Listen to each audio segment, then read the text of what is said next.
This is a small series of videos we've put together for the Landmine, which is essentially just an Olympic barbell where the end that is on the ground is placed in a resting position. In this case, we have a bumper plate that I've placed the end of the bar in the circle in the center of the plate itself. So it allows me to move this end without the other end slipping or sliding. You can use a wall, but chances are you'll want to put a towel against the end of the barbell so it doesn't start chewing up the wall.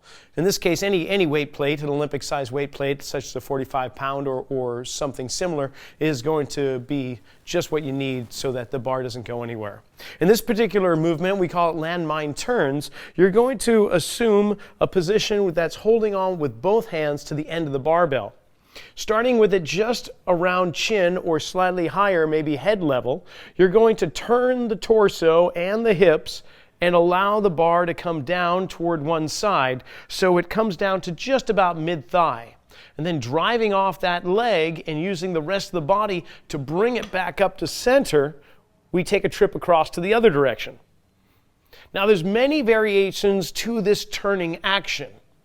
In this case, I'm using my whole body, pivoting through my feet and landing to one side before coming back and going to the opposite.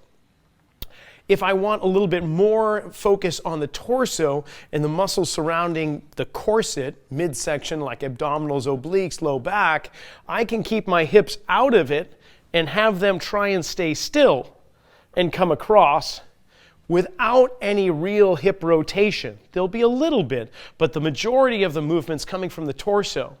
Now you just got to be careful of that you don't use your lower back to do a lot of the rotation, because structurally speaking, the way the lower back has come to be designed is it's not meant for a great degree of rotation.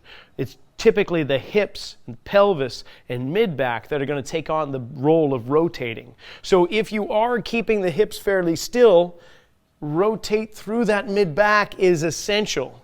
That's why it might be good to start with the whole body before starting to isolate movement above or below. Now you can also do it with a stepping action, where I step across, come back to center, and step across.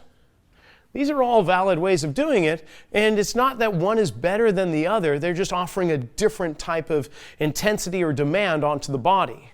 And what you might want to do is assess your movements first, and then do the actual exercise, and then reassess with a different movement at the beginning, at the end, before doing this exercise to see, has there been much change or improvement? Or did this have a tendency to make me more stiff or weaker or lock me up?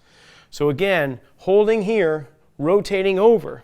The one thing we didn't mention was which arm is primarily going to be the driving force. Is it this arm that's going to be using the back of my shoulders and my mid-back to help bring it up? Or is it going to be the other arm, the bottom arm, that's going to use biceps, chest, and the front of my body to bring it over? And you can play around with that so that one hand is doing more of the gripping than the other, or you can switch it as you go through the exercise. The choice is yours. See how that feels.